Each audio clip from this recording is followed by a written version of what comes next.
আজ বৃহস্পতিবার school college বন্ধই থাকছে।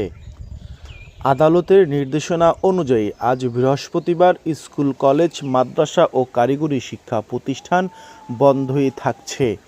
শিক্ষা মন্ত্রণালয় থেকে নতুন করে এ বিষয়ে কোনো নির্দেশনা না আসায় শিক্ষা প্রতিষ্ঠান বন্ধ থাকবে এমনটা নিশ্চিত হওয়া গেছে গতকাল বুধবার ৩১ মে। শিক্ষা মন্ত্রণালয় এবং মাধ্যমিক ও উচ্চশিক্ষা অধিদপ্তরের একাধিক কর্মকর্তার সাথে কথা বললে তারা এ তথ্য জানান। নাম অপ্রকাশিত রাখার শর্তে ওই কর্মকর্তা আরও জানান, আদালত শিক্ষা প্রতিষ্ঠান বন্ধের নির্দেশনা দিয়েছেন। মন্ত্রণালয় সেই নির্দেশনার প্রতি সম্মান দেখিয়ে এর বিরুদ্ধে আপিল করেনি। যেহেতু আপিল করা হয়নি, সেহেতু আদালত যে নির্দেশনা দিয়েছে সেটি বহাল থাকবে। জানতে চাইলে মাধ্যমিক ও উচ্চশিক্ষা অধিদপ্তরের